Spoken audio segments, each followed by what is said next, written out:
suis un entrepreneur du Nord-Pas-de-Calais. Je facilite la prise de décision dans les organisations.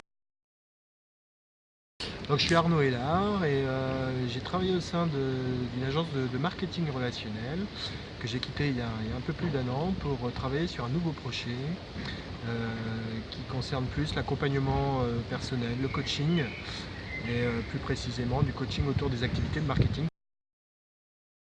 Je m'appelle Éric Daniel et puis je suis maître de conférence à l'école centrale de Lille sur les disciplines de management de projet. Éric Janet, je suis directeur de la région Nord pour la société Ségula Technologies, qui est une société d'engineering et de consulting, principalement pour le monde industriel. Julie Ranquet, j'ai 37 ans, j'ai 2 enfants. J'ai travaillé pour la société Promode pendant 13 ans et j'ai quitté la société Promode au mois de février. Et depuis, je prends le temps d'explorer différents sujets, différents projets et justement de m'ouvrir sur une multitude de sujets.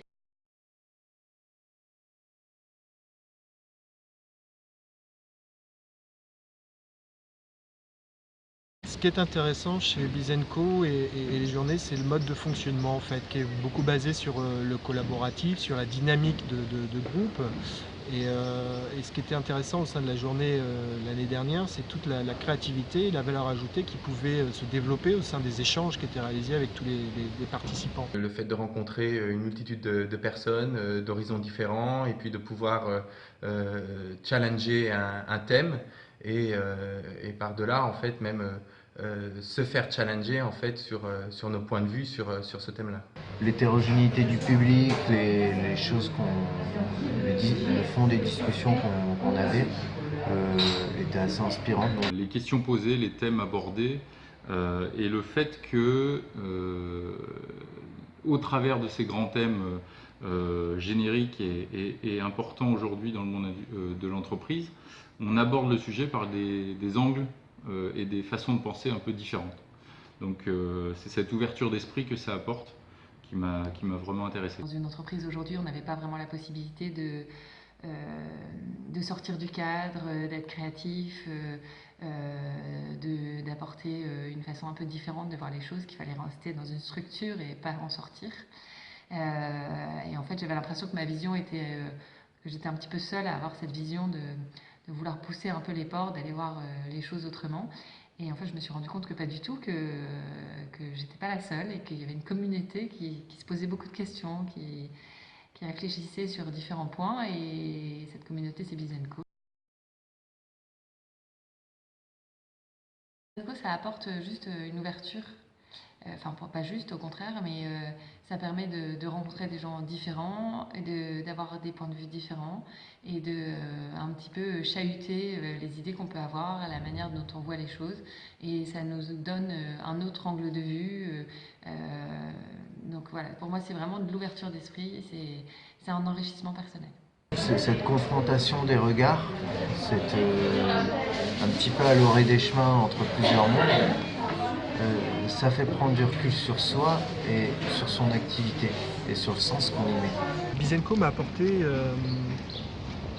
déjà des rencontres et parfois un petit choc des cultures, c'est-à-dire qu'on arrive avec ses idées préconçues parfois, et se confronter à des personnes qui sont d'autres domaines, d'autres secteurs, permet de se remettre en cause. Cette dynamique à constamment me challenger les autres pour aller plus loin et puis essayer de découvrir des pépites dans la réflexion. Je dois évidemment essayer d'en parler, de vulgariser, de montrer à d'autres au sein de mon entreprise que d'autres voies sont possibles, que d'autres chemins existent.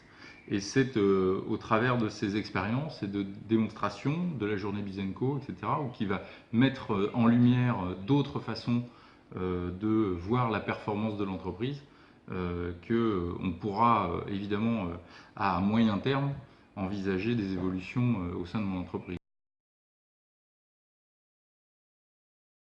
L'évolution naturelle, c'est qu'effectivement dans un mode collaboratif, on arrive à passer vraiment dans un modèle complet organisationnel, décisionnel, y compris sur le contenu, qui soit complètement collaboratif.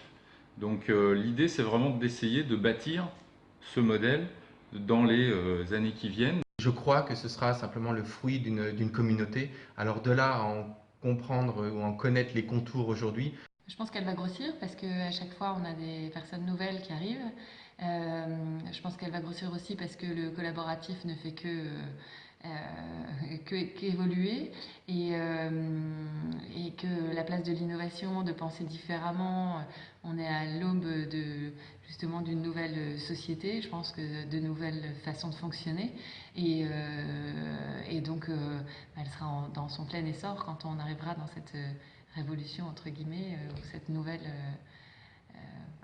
cette nouvelle ère. Je peux pas vous répondre parce que Bizenco deviendra ce que les gens en feront.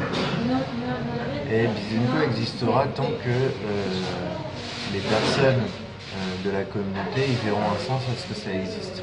Bizenco, je pense que c'est fait partie d'une démarche de travail collaboratif, d'un travail d'engagement, et c'est des choses qu'on voit de plus en plus aujourd'hui à travers tout ce qui est coworking, plateforme d'échange, plateforme collaborative, de co-création.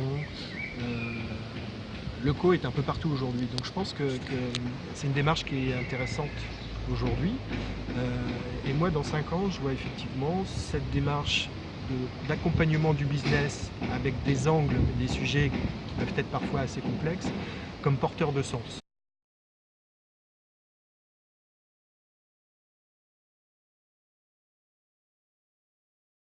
Ma définition personnelle de la performance, c'est par rapport aux objectifs et aux résultats qu'on a, c'est quel est l'axe de progression des résultats pour atteindre cet objectif-là. Et pour moi, la performance se situe ici. Et cette performance, il faut aller la chercher partout. En recherche de performance, toujours faire en sorte d'atteindre la performance, de dépasser certaines performances. Et donc, de ce fait, je pense que à travers le terme performance, il y a une multitude de points de vue, d'interprétation et puis d'application en fait, et qu'à partir de là, eh bien, je voulais en savoir plus, mener une réflexion personnelle aussi sur la notion de performance, et puis essayer de comprendre aussi comment on peut voir la performance sous un autre angle pour enrichir ma compréhension de ce concept-là. Moi, j'ai fait partie du groupe Performance et Bien-être parce que moi, je me pose la question de savoir si on met l'individu au cœur de tout et qu'on essaye de valoriser l'individu sur ses compétences et qu'on essaye de le mettre vraiment dans les meilleures conditions, dans sa bonne posture, est-ce qu'on n'obtient pas la meilleure performance possible de l'individu et donc de l'entreprise? Quand j'entends le mot performance, j'ai des boutons. Parce que la performance n'existe pas. C'est une construction, c'est une vue de l'esprit et il est grand temps qu'on change cette vue de l'esprit pour aller vers d'autres paradigmes. L'expérience elle-même Bizenco, qui est une expérience, est devenue plus intéressante encore avec l'apport de chacun en termes d'organisation.